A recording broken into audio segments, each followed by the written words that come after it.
Hello and welcome to Daily Politics on Trust TV. On this program, we discuss issues around politics, policy and governance. I am Hamza Idris.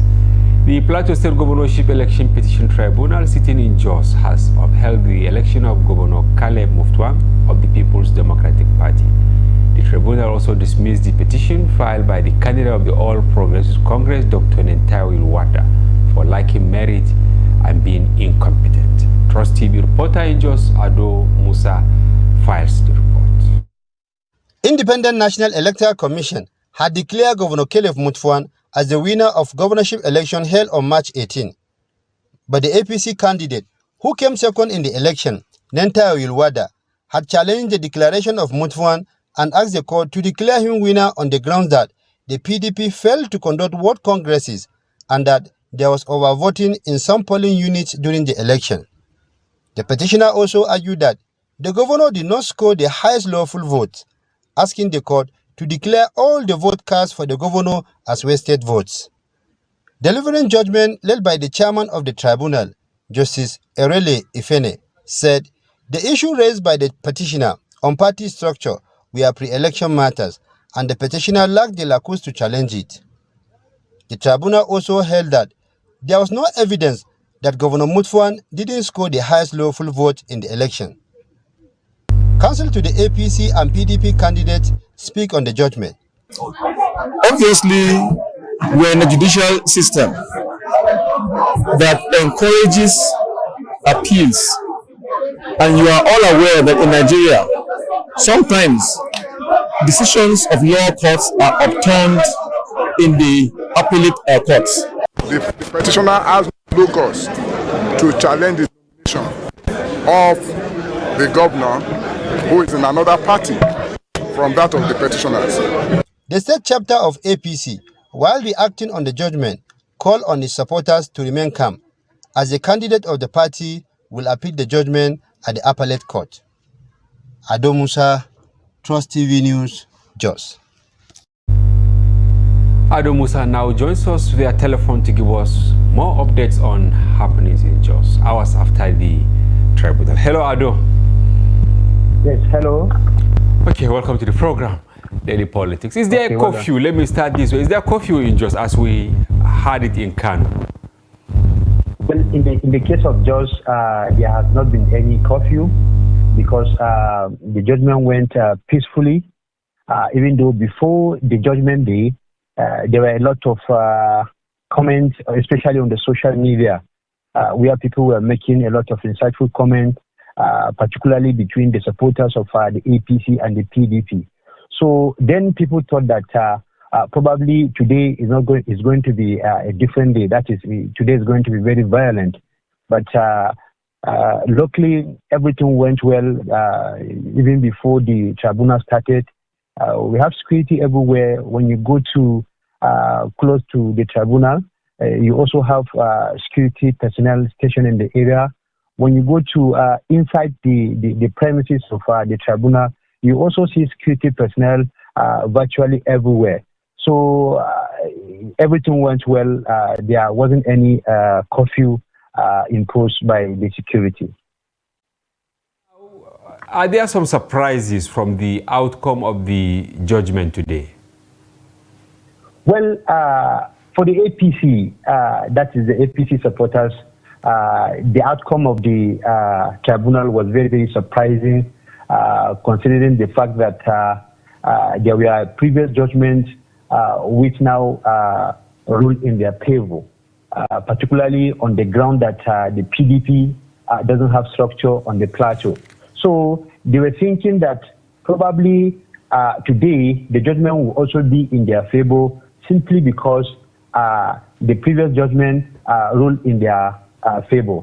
But to the PDP members, it wasn't surprising because even before the judgment, they were very happy that possibly the judgment is going to be in their favor. And luckily for them, the judgment came in their favor. So it was a surprise for the APC supporters, and it wasn't any surprise for the PDP supporters.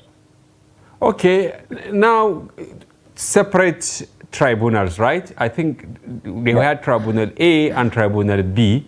Some elections have been nullified. What were the grounds that led to the nullification of a senator and some members of the House of Representatives? I think about 4 or thereabout.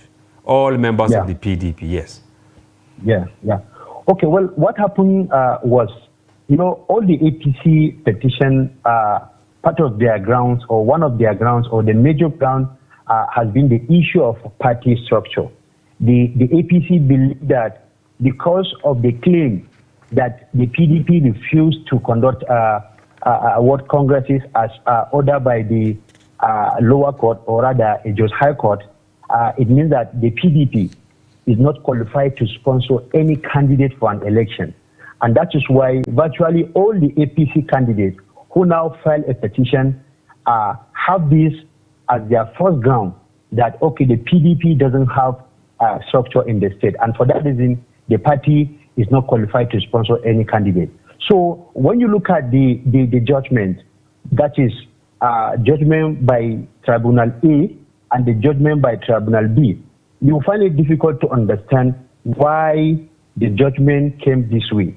This is so because Tribunal A, which is the panel 1, ruled, or rather say that the PDP in the state doesn't have the structure, and the APC has the jurisdiction to challenge the sponsorship of any candidate under the platform of the PDP.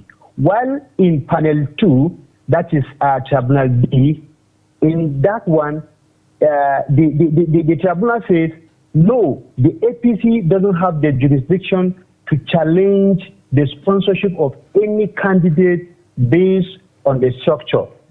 The chairman of the tribunal said that because it is an internal affair and therefore the APC candidate doesn't have the jurisdiction to challenge the structure of the party, because this is an internal affair and this is a pre-election matter. And for that reason, the APC doesn't have any locus to challenge that is the structure of the PDP in Plateau State. So this is how the tribunals now pass their judgment. Wow. Tribunal A says they don't have a structure, while Tribunal B, which is the second one, says that the PDP has structure.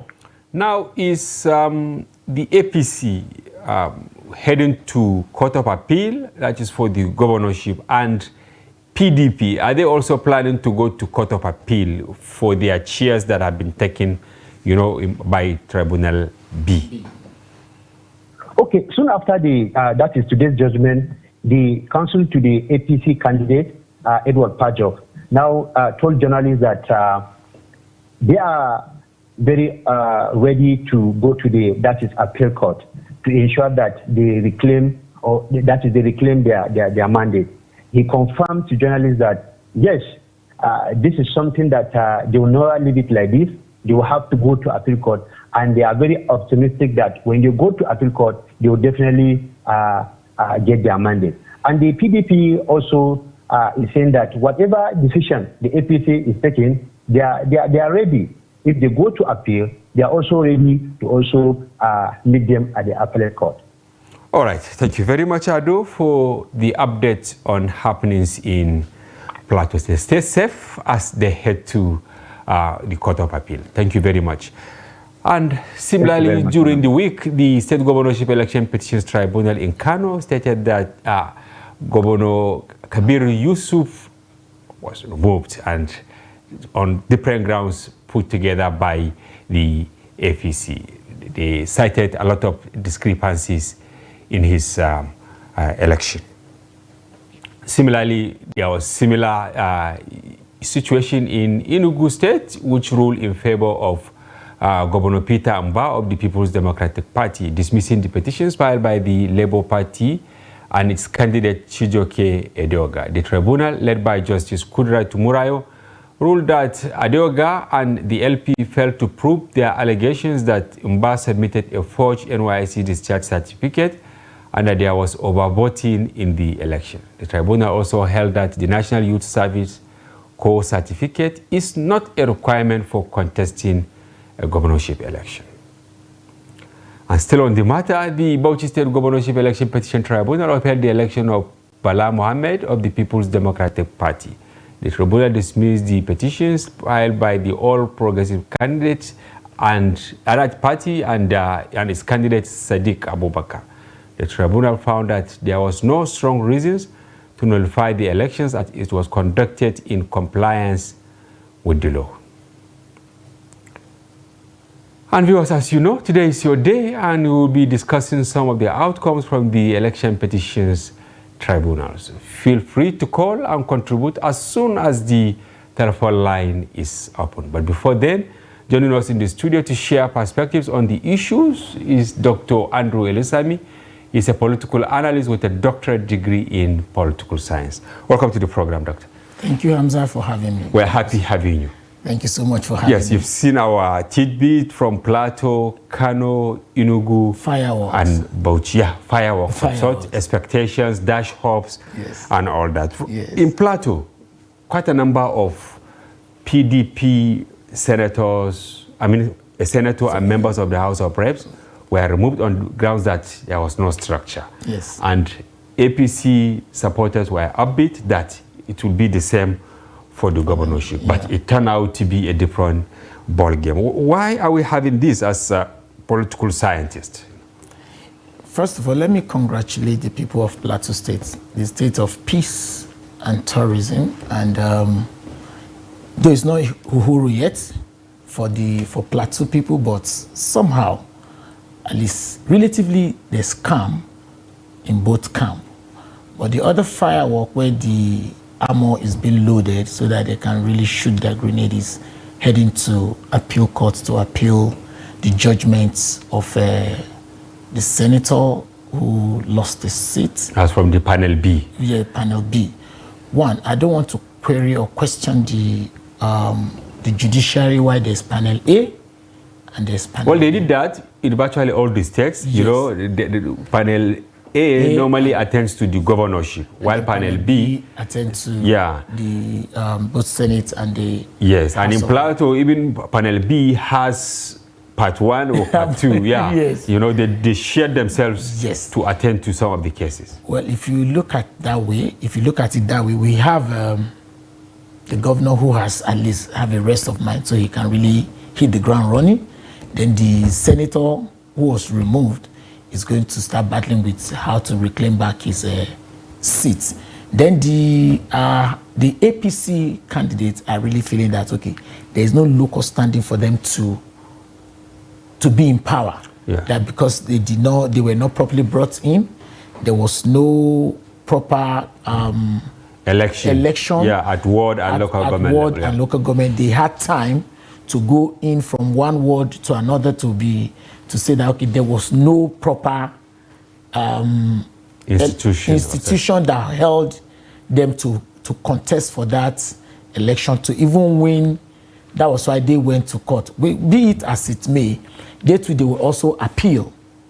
Don't forget, because they will go from one stage to another. So the appeal is what we're going to be waiting for, hoping that, okay, the man who supposedly lost his seat will be reclaiming, and the other person in the APC too is looking forward to how he can garner back his own seat, hoping that he really won the seat. Why I say congratulations is that at least the one at the echelon has already have the seat. So now, how do we throw our weight behind our own party? Because every party wants to guide its own house so that they don't lose out and reclaim their own seats. Because if you look at it prior to this time, PDP has really had a hold in Plateau State before they lost to Governor Lalong, who just left, and Governor Lalong was able to hold the seat for 8 years for APC. For APC. What is worrisome of sort is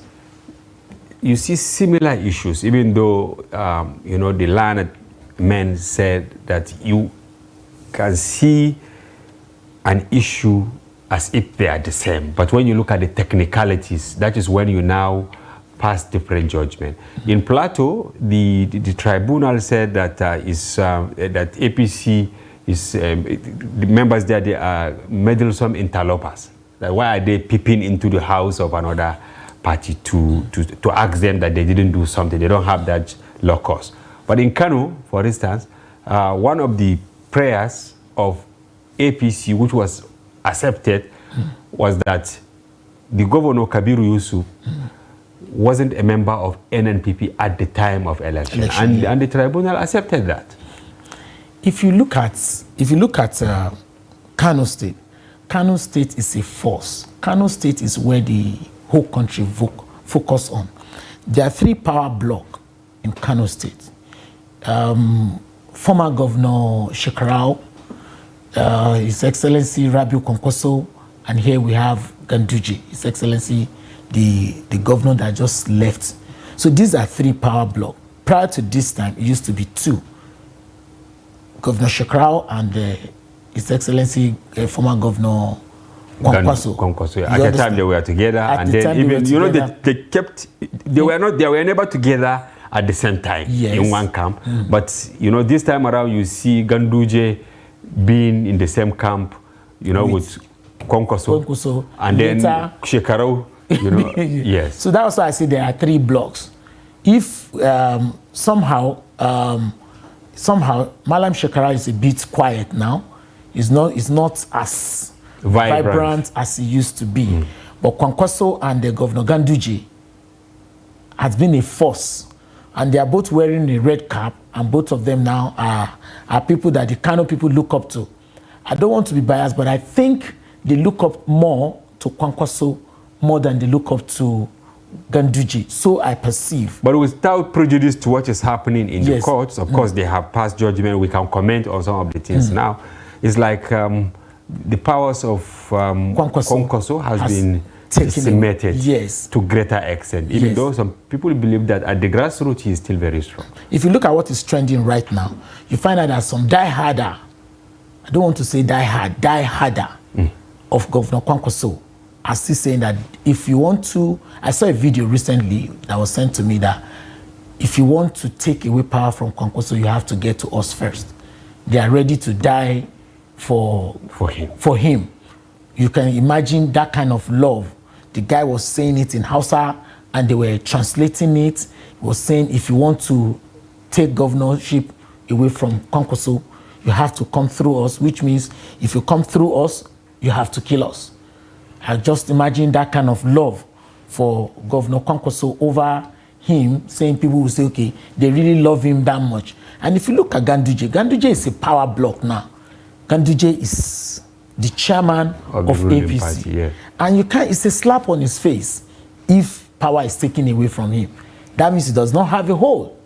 I'm sure our readers will also comment on that, whether you have to get power by all means. Now from Enugu, we've seen Mba returning his seat. Yeah, because they also said that Labour Party doesn't have the jurisdiction to ask about his NYSC certificate. After all, he didn't even take the NYSC certificate to INEC. To INEC, yeah. But he paraded it in his previous outings. Why do you think politicians are doing this? Sometimes, they change the goalposts. I mean, if they see red flag somewhere, they now shift to another direction. Let me take you back to Osun State when Governor Rauf Aregbesola wanted to contest. Do you remember what he tendered? Only his primary school. But today people will research into you and tell you you've never been and you do not have that certificate that you claim that you have. The simple fact is that you don't have it. And they will go to an extent to prove it, that you don't have it. I'm sure Governor Mba has this certificate. If he doesn't have it, why will he want to present it? But people can tell you they have it on an authority that he didn't even serve, or he had never gone to a university. Yeah, some said that he was mobilized but did not do the service in his primary place. But later on, he got possession of the certificate. How did he get it? But as impressed, I think we are going to look into that to see how we can find out if Governor Mba really had a certificate of NYSC, either discharged or he completed it, or he took an excuse, whichever way. I think time will come, it will unfold that Governor Mba really have the certificate of NYC. But don't forget, as you're going, you have a competitor and you have distractor. Even though you are not a lawyer, and I'm also not a lawyer, at the time we brought former Minister of Communication here. Okay.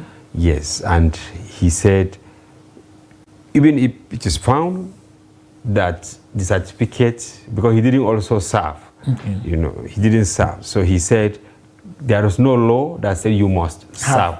You must have NYC certificate before you can take public office. What we are yet to understand is, what about if the Constitution said once you are less than 30, you must have to serve for you to work. Yes. It's really dicey, this situation. If you look at it, I think we're getting to a stage whereby if we can't break the rule, we'll bend the rule so that it can suit some certain things.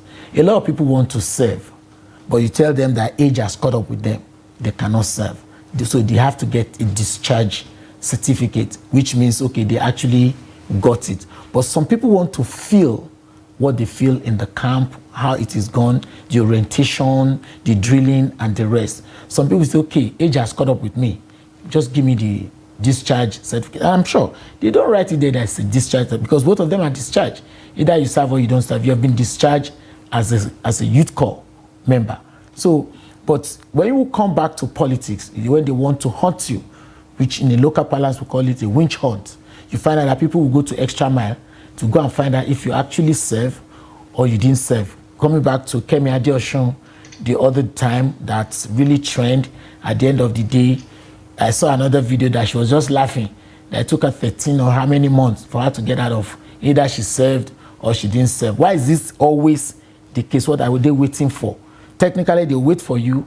If they don't nail you at primary, they wait for secondary, the university, and they also do get to when you go to for office. All right, thank you. Viewers, the line is now open. Please call in to share your thoughts, questions, comments, and concerns on the issues using the phone numbers displayed on your screen. Remember to keep your responses short and to the point and avoid using abusive language. Yes, you said something very important, that it's like politicians trail one another to see how they can get at them, whether they like it or not. If they didn't get it during primaries, you know, they fight heavily during the secondary election or even after. And that is why we had our elections February, March, but here we are, September, several months after, but we are still battling. On a lighter mode, the man that constructs a coffin is called Mr. Martin. On a lighter mode, he reserved one nail to nail the corpse in the coffin. That's why we mentioned the primary, the secondary, the tertiary, and to when you get there. Why are you waiting? It's either you want to waste our time, or you just want to be popular, or you just want to be in the news for one reason or the other. Because what they do is very simple. All they do is they look for a way just to make sure they bring you down at the tail end of when the victory is announced. All right, let me plead with you to hold your breath. It's like we have our first caller from Nasarawa State. Hello.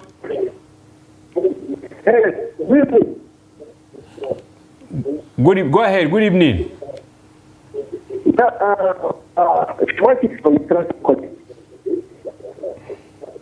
Hello.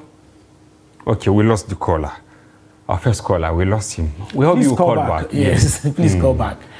So why are politicians desperate? I mean, almost everything now, when you look at it, you know, a certain senator, in fact, the senator representing FCT, Ireti Chingibe, yeah, she said more than 90% of those who won election to the National Assembly, they have issues back in their states. On the day the election of Governor Bala of Bauchi State was upheld, he said he thanked God that the distraction is over.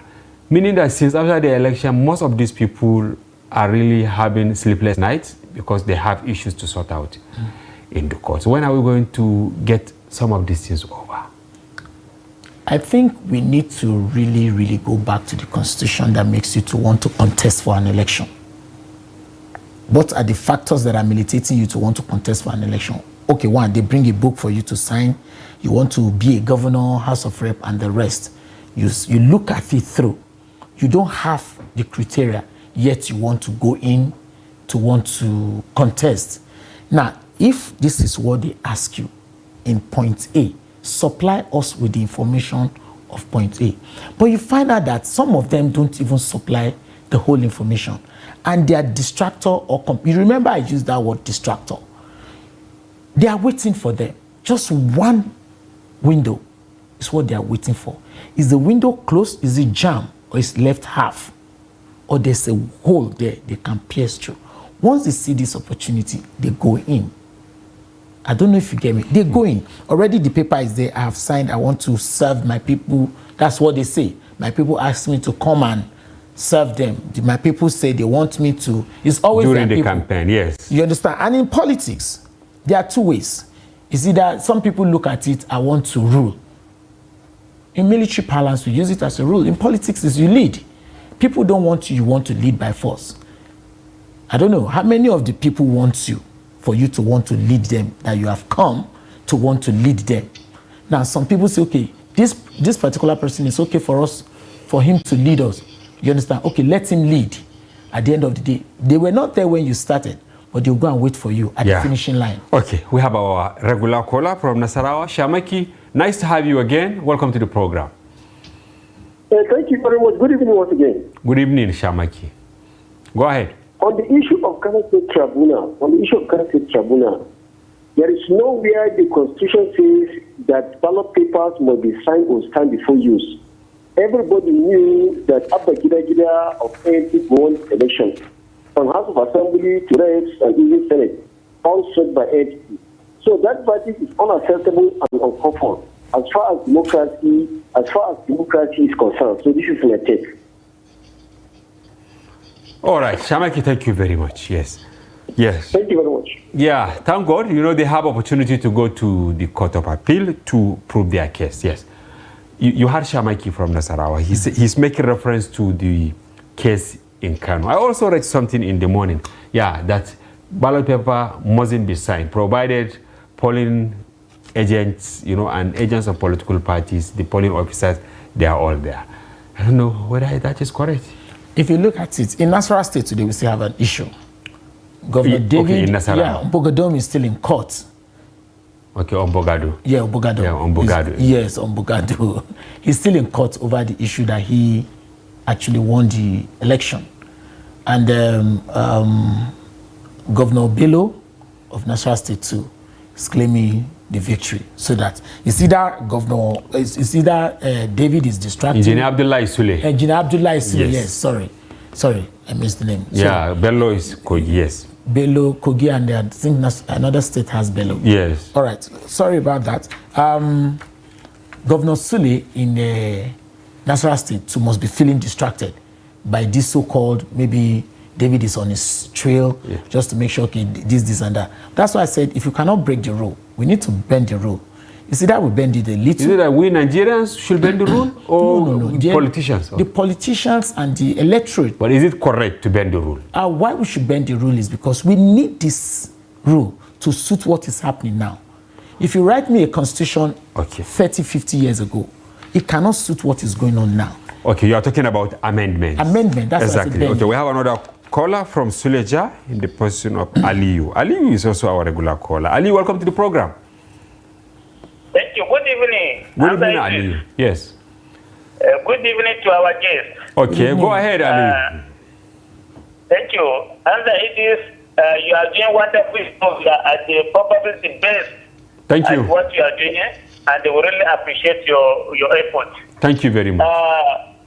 You see, politicians are wonderful people all over the world, most especially in this part of the world called Nigeria. You can see how politicians are controlling some of our lawyers. And then you can see what is playing at even Tribunal all over the country. But you see, we can continue to be having this issue if public service is something that is very attractive the way it justice in this country today, we will continue to have this kind of situation we are having today. What am I saying in essence? When people are fighting to be minister, commissioner, you should know that we will be experiencing all these kind of things we are having. Until we have somebody that will change the scenario, when the public service will just be less attractive, you are going there to serve people, not of what you are going to get, not of to get something from the treasury. That is when we are going to get it right. And you can agree with me that we still have a long way to go, because these politicians are very powerful. They try to infiltrate even the judiciary to amend the judgment. It is very, very unfortunate. Thank you. Thank you very much, Ali, for your contribution to the program. You heard him. He's, yes. I think he's trying to elaborate on the question I asked you, yes, and to give his thoughts that why the desperation. He said, unless we make political offices less attractive, yeah, politicians will continue to use lawyers to have their way. Every time we have election in this country, that is when the politician coast home. They are so home and dry. They bring English, technicality, all kinds of... But lawyers help them to do that, right? It's lawyers that help them to do that. You can imagine you don't have a case. A lawyer will tell you, you have a case.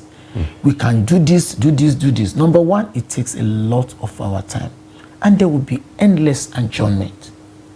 They will keep having adjournment. And if you look at when Buhari wanted to come in, there were adjournment, there was distraction. And as long as we have this, we will continue this way. And what is politics? Who gets what, when, and how? How you get it does not matter. Just get it by all means. I don't know if you feel me. Just get this power by all means. Okay. Comrade Namadi from Taraba. Welcome to the program, Namadi. Okay. Go ahead, Namadi. Hello? We can hear you, yes, we can hear you.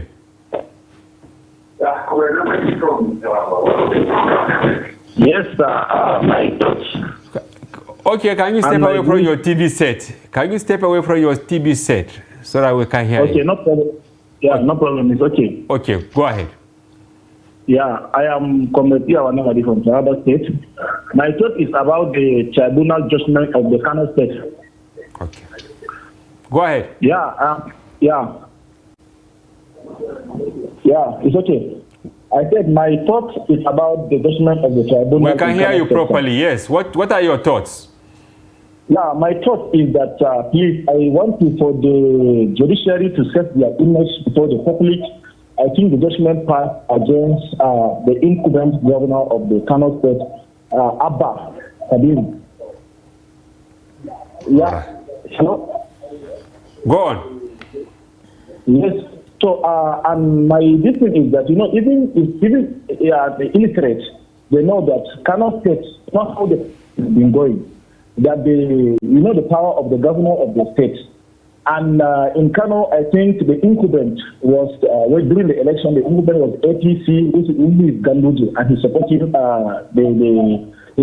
supporting that his deputy, that Gauna. So, and Konkoso is coming from a minority party that people don't think as if that party will even yield to the vote. But because of the love that people have for Abba, they came out and they voted for him massively. And I think the Konkoso and Abba don't have that power, that machinery, the securities and this to manipulate that election. So that means the masses really vote for NNPP. So the whole world are watching the judges to do justice. Because I think with that, they are killing democracy in Nigeria. So my thought is that the judges should be fair enough for the masses. Because I think giving this down, this thing will show the whole world that if something, maybe the federal government or somebody or something is after the election, how the masses are doing. That is my thought. All right. So I pray that we do justice on that in the appeal court, in the appellate court, the Supreme Justice and give back this mandate to Abba. That is my thought. All right. Thank you very much, Namadi, for your contribution. And viewers, we still reiterate that you should keep your responses short and to the point and avoid using abusive languages. Yeah. Okay. Yes, Andrew. You know, Namadi saying that Governor of Kano State, Abba Yusuf. Yes, and his, you know, principal leader, exactly. They don't have the muzzle to manipulate election. But thank God, I think there is appeal court that they can still go there to seek redress. That is the beauty of Nigeria's democracy. There are many layers of courts that you can approach. If you look at Governor Yusuf as of today, take it or leave it, he broke the jinx. He pierced, you see, people would tell you sky is the limit. He went through the sky and just pierced the sky and went beyond limits. You don't allow anything to limit you. Kwankwaso has a hold in Kano. Okay, he has hope in Kano. Yes. Let's take our next caller from Cross River. Yes, James. Welcome to the program, James. Hello? Yes, we can hear you, James. Go ahead. Okay. Yes, my issue is the issue of Kano. Go ahead. Yes. Yes, and can you step away from your TV set? Okay. Okay. Okay, go ahead. Are you hearing me now? Very well. Go ahead. Yes. My issue is the APC and ANPP. No. NNPP, you mean, right? Okay, are hearing me? Yes. Yes. Go ahead. So now, the judgment they made was totally wrong. Wrong in the sense that and the incumbent governor defeats the ANPP defeats the incumbent governor. To tell you that the judgment they made was not fair. Allegedly. Do you understand? It was not fair. Because after the city governor, a person that is not in government came and defeated. To tell you that the election was free and fair in Kano State. Okay. So the judgment they just gave recently was totally wrong. So but you know, thankfully they can go for an appeal. Yeah. Okay. Well, because they were saying that ballot paper was not signed. You know, so for there it was a foul judgment. Yes, go ahead, James. But you know, this is not the final stage. They will still go for an appeal. Yes. Continue talking, yeah. Okay, it's like we lost James, but he has made his point. Yes, he has. Why the interest in Kano? You can see 3 of our reporters, you know, callers, yeah. Yes. They all, you know, went to Kano. Like I said to you, Kano is a place everybody wants to know what is going on. Kwankwaso left PDP, APC, and formed New Nigerian People's Party. And Kwankwasia movement is like a religion. Forget Islam. It is religion of both. Anyway, there are 2 separate districts. It's just like Labour Party. Exactly. Right? Yeah, Labour Party, it also seen as a cult of sorts. When Kwankwaso lighted the fire, there was a bomb. Everywhere was on fire. New Nigerian People's Party, Kwankwasia, and everywhere. So the fire was on, just like the Labour, PLATEAU, and the rest. Yeah, we have another caller from Taraba in the Ukari, precisely, yeah, in Taraba State. Ferdinand, welcome to the program, Ferdinand. Thank you very much. I was reacting to your first question, the first question you raised, the doctor in the house. You see, you say, why is it so? Why are we having some sort of double standard judgment? I think that is where I wanted to react to. The justice system in Nigeria, I think, is questionable. We have what they call a judicial precedent. And there are some judgments that party affairs, on the structure of the party. If you are a member of the party, you are not business with the structure. So what? government is going on the one side and the other one is taking another side on the same or similar issue. Now, the governorship election in Plateau State are saying that they dismissed the APC petition that they have business with the party, the PDP party that but if you go to the senatorial election or even the election that has been defined, they are defined on the ground of structure. And so where are we going to? This structure, that is why I have a problem with the justice system of Nigeria. I think the lawyers should learn to keep us in a state where we can understand the system better. All right.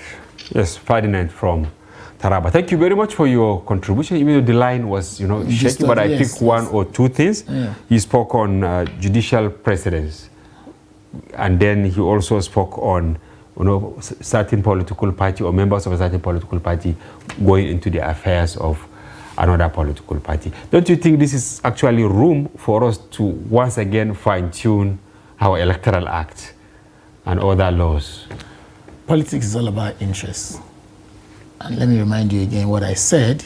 I said to you that it is who gets what, when, and how. How you get it does not matter. It is just the interest. That's why you see there's always... But there should be ground rule, Andrew. Yes, there should be. And it should be respected. It should be. But today, how many Republicans can you say this person is a Republican? This person is a Democrat? That is in Nigeria. In Nigeria. But when you go to UK, when you go to US... I don't really like comparing, but that's where we borrowed from. But they should know you for you. Why not comparing? Well, that's my own thought. There's this man I respect so much. So permit me to mention him, John Oyego Odigo. When he was in the Republican, he stayed. He never left the Republican. Okay, we have another caller from Jigawa State. Okay. Isa, welcome to the program. Yeah, hello, good afternoon, good evening, sir. Good evening. Go ahead, Isa. Yeah, I am talking about these politician people. Okay. Hello, what did they do? Can you hear me? Very well. What did they do? They are automatically they are deceivers. We are not after baristas or people who are qualified. We are after the good people of Nigeria. So who are we? These people, these Konkwasiya people, as you can see, there are people who are the religion to that Konkoso. Please mind your words, Isa. Yes, don't use abusive language. Yes, don't use abusive language. Go straight and explain what you think, went wrong. Yeah. So how they demolished the houses in Kano, as you can see. Okay, it's an allegation that whether they did it legally or illegally, the case is still in court.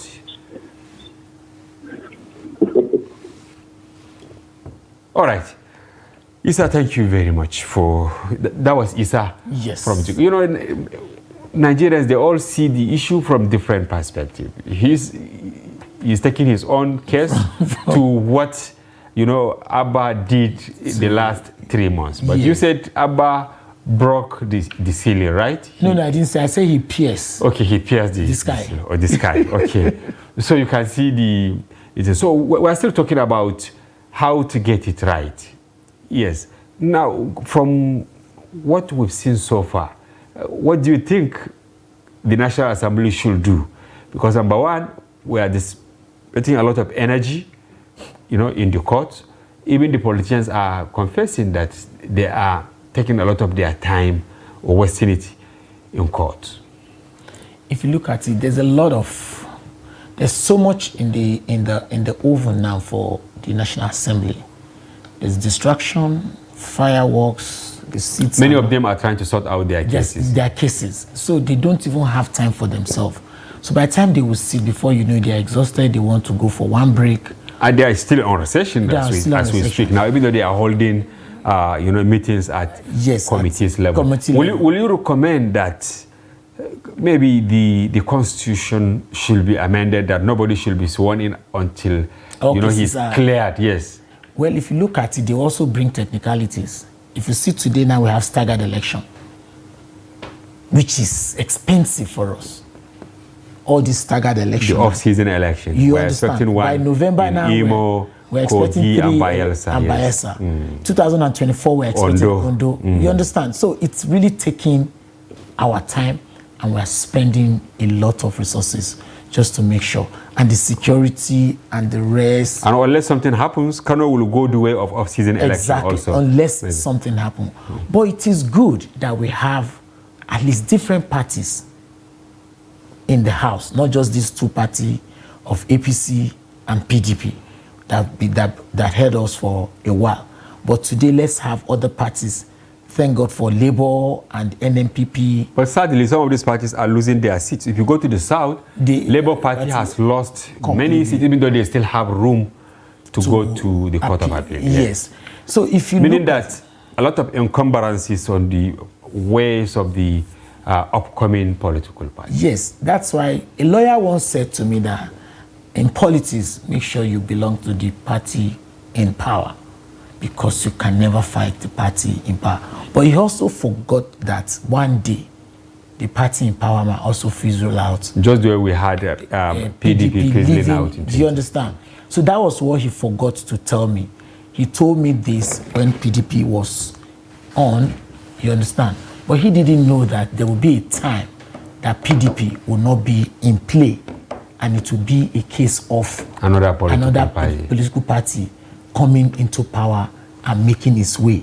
I don't know if you understand. Very well. So now that we have smaller party, I heard that there are places whereby PRP also have candidates, which is what we look forward to, so that it will not just be one party. But one bad thing about them is that they frizzle out quickly and join the party in power. You understand? So it's just as if they get the power and quickly join the moving train.